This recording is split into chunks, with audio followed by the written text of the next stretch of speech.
Selamat datang di channel Novel Naton. Jangan lupa klik tombol subscribe, like dan klik tombol loncengnya, agar teman-teman tidak ketinggalan update novel terbaru dari channel ini. Novel Battle Through the Heavens. Bab 3, Tamu. Seorang pemuda sedang bermeditasi di tempat tidurnya. Di depannya, tangannya digenggam dengan cara yang aneh namun santai. Dadanya naik dengan damai dan jatuh dengan irama napasnya. Semuanya hanya sangat alami.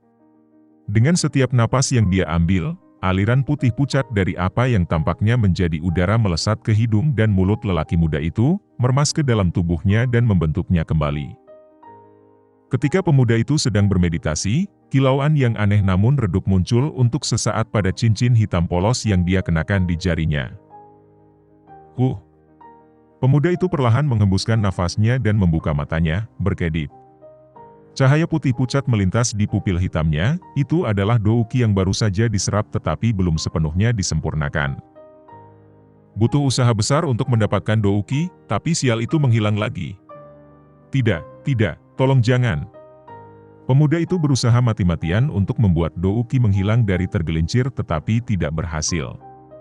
Saat sepotong terakhir douki meninggalkan tubuhnya, wajah pemuda itu berubah dari tenang menjadi salah satu kemarahan dan putus asa dan suaranya naik dengan amarah. Dia melipat tangannya ke kepalan tangan dan dengan cepat mengepal dan membuka-buka mereka. Akhirnya, wajahnya berubah dari kemarahan ekstrim menjadi seringai paksa. Bagaimanapun, tidak ada yang bisa dia lakukan tentang hal itu. Dengan letih, dia menyeret tubuhnya dari tempat tidur dan meregangkan kakinya yang kebas. Dengan hanya douki dari stage ketiga, hal-hal kasar seperti itu selalu ada.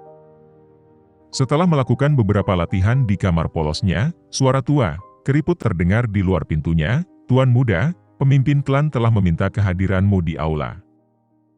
Pemuda itu adalah putra ketiga dari tandukan klan, Xiao Yan.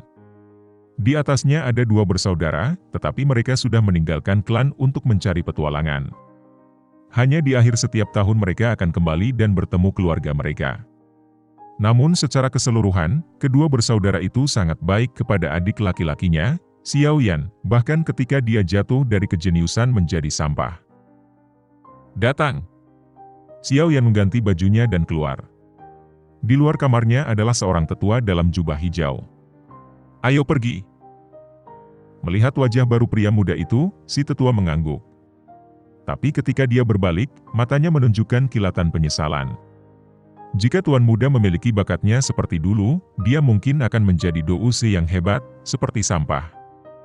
Tetua dan pemuda itu menyeberangi halaman belakang dan akhirnya tiba di aula penyambutan.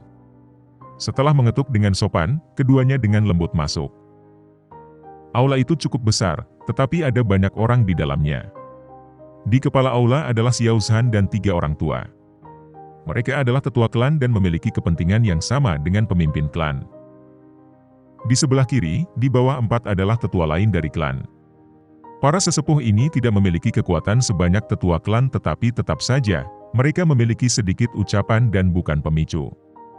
Di samping para tetua ini adalah pria-pria muda yang telah menunjukkan beberapa bakat. Di sisi lain ada 3 orang asing, sepertinya mereka adalah orang-orang yang diceritakan Xiao Zhan tadi malam. Mata pemuda itu dengan cepat menyapu orang-orang asing itu. Dari ketiganya, ada sesepuh yang mengenakan pakaian putih bulan. Meskipun sesepuh itu tersenyum, mata mungilnya penuh energi, dengan gelisah memindai ruangan. Pemandangan Xiao Yan merosot lebih rendah, berhenti di dada sesepuh. Di dadanya ada bulan perak dan di samping bulan ada 7 bintang berkilau. 7 bintang dadousi. Orang ini adalah bintang 7 dadousi? Luar biasa. Xiao Yao hampir tidak bisa menahan diri dari terengah-engah pada yang lebih tua. Sang tetua lebih kuat dari ayahnya sendiri, faktanya, ia adalah 2 bintang utuh yang lebih kuat. Siapapun yang menjadi dadousi setidaknya merupakan kekuatan yang harus diperhitungkan.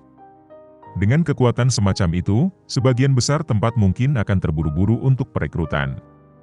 Untuk dapat melihat orang yang begitu kuat, tidak mengherankan jika Xiao Yan terkejut. Di samping tetua itu ada pasangan muda. Mereka juga mengenakan jubah putih bulan. Laki-laki berusia sekitar 20 tahun dan memiliki wajah yang tampan, ditambah dengan tubuh yang kuat. Dia pasti tipe ideal untuk gadis manapun. Tentu saja, yang paling penting adalah, di dadanya ada 5 bintang emas. Ini mewakili kekuatan pemuda, 5 bintang Douze. Untuk bisa menjadi bintang 5 Douze pada usia 20 tahun pasti menunjukkan bakat luar biasa dari pria muda itu. Dengan wajah tampan dan kekuatan yang layak, pemuda ini tidak hanya menjadi sasaran tatapan dari gadis-gadis muda di klan, bahkan Xiao Mei sesekali mengirim tatapan padanya. Tapi, penampilan yang diberikan gadis-gadis itu tidak berpengaruh pada pria muda itu. Seluruh fokusnya adalah terkonsentrasi pada gadis muda di sampingnya. Usia gadis muda itu mirip dengan Xiao Yan yang membuat Xiao Yan bergeming. Kecantikannya bahkan menyaingi Xiao Mei. Tidak, dia lebih cantik daripada Xiao Mei. Di seluruh klan, mungkin hanya Xiao Sun Er yang bisa menyainginya. Tidak heran orang-orang klan Xiao mengejar gadis-gadis di luar klan. Di telinga yang rumit dari gadis muda itu ada anting giok hijau. Saat dia bergerak, potongan-potongan batu giok berdenting, melodi-melodi yang indah dan menambahkan sedikit royalti kepada gadis itu. Selain itu, di dada yang sedang berkembang dari gadis itu ada 3 bintang emas. Wah, 3 bintang Douze, gadis ini, jika dia tidak menggunakan metode khusus, dia pasti seorang jenius yang luar biasa. Hati Xiao Yao jatuh, dia memiliki bakat yang menyaingi mantan bakatnya. Tapi Xiao Yao memaksa matanya menjauh dari keindahan dingin. Tidak peduli apa, di balik penampilan Xiao Yao yang tidak dewasa adalah jiwa yang dewasa. Meskipun gadis itu sangat cantik, dia menahan diri dari bertindak seperti jorok yang meneteskan air liur. Tindakan Xiao Yan menyebabkan sedikit ketegangan dalam diri gadis itu. Meskipun dia bukan jenis yang memiliki seluruh alam semesta yang berputar di sekelilingnya, kecantikan dan penampilannya tidak buruk. Pandangan acak Xiao Yan atas dirinya adalah yang pertama baginya. Ayah, 3 orang tua. Berjalan cepat, Xiao Yan dengan sopan menyapa Xiao Zhan dan 3 tetua. Haha, Yan Er, kamu datang. Di sini, duduklah. Melihat kedatangan Xiao Yan, Xiao Zhan berhenti berbicara dengan tamunya dan mengangguk ke arah Xiao Yan, melambaikan tangannya untuk menunjukkan agar Xiao Yan mengambil tempat duduk. Dengan sedikit tersenyum, Xiao Yan mengabaikan tatapan malas, hampir penuh kebencian dari 3 tetua klan dan mencari tempat duduknya. Tapi, dia terkejut dengan hasilnya, dia tidak punya kursi. Hah, posisi aku di klan hanya tenggelam lebih rendah dan lebih rendah.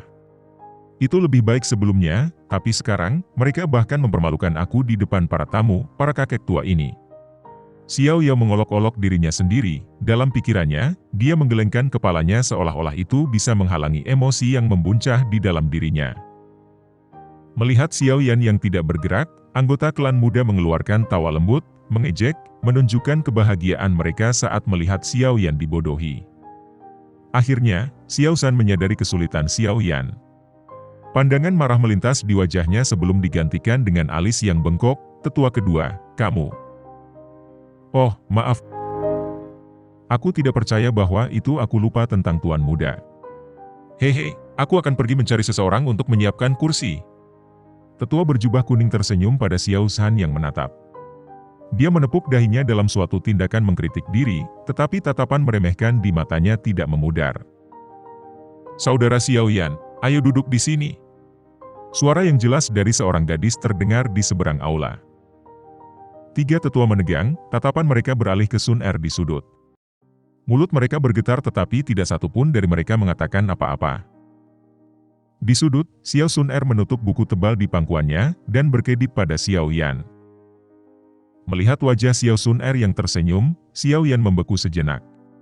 Dengan cepat, dia pulih dan setelah menyentuh hidungnya, dia berjalan menuju Sun Er di bawah tatapan iri anggota klan sekitarnya dan setelah apa yang tampak seperti beberapa detik terpanjang, dia menjatuhkan diri di sebelah Sun Er. Xiao Yan berbisik, terima kasih, kamu telah menyelamatkan aku lagi.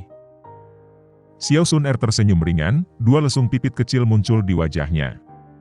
Jari rampingnya membuka buku di depannya. Meskipun dia masih sangat muda, ada aura intelektual di sekelilingnya. Setelah memindai melalui halaman, Sun Er tiba-tiba mengeluh, Saudara Xiao Yan, kamu belum duduk di samping aku, sendirian, selama 3 tahun sekarang, kan? Kamu jenius dalam klan, bukankah itu mudah bagimu jika kamu menginginkan teman? Melihat wajah Sun Er yang kesal, Xiao Yan tertawa kecil. Tapi masalahnya, seseorang tertentu menyelinap ke kamarku setiap malam ketika aku berusia 4 hingga 6. Dan kemudian seseorang tertentu menggunakan teknik canggung dan lemah Dou Ziki untuk memperkuat tulang dan meridian. Setiap kali, orang yang sama akan membuat dirinya berkeringat deras sebelum pergi. Saudara Xiao Yan, apakah kamu tahu siapa dia? Sun Er berhenti sejenak dan tiba-tiba memiringkan kepalanya, dan tersenyum ke arah Xiao Yan. Bagaimana aku bisa tahu? Aku masih sangat muda saat itu, pada kenyataannya, aku hampir tidak bisa berjalan, bagaimana aku tahu? Jantung Xiao Yan mulai berdegup kencang. Memaksa membuka senyum, Xiao Yan bersalah mengalihkan pandangannya ke tengah aula. Hehe. Melihat reaksi Xiao Yan, sedikit senyum melayang di wajah Xiao Sun Er. Pandangannya bergerak kembali ke buku di pangkuannya dan seolah-olah berbicara sendiri. Dia berkata, meskipun aku tahu itu, orang itu melakukannya, aku seorang gadis kan? Bagaimana aku bisa membiarkan seseorang dengan sembrono menyentuh aku? Jika aku tahu siapa yang melakukannya, mulut Xiao Yan mulai bergerak-gerak keras. Menjaga pandangannya lurus, dia menutup mulutnya dengan erat.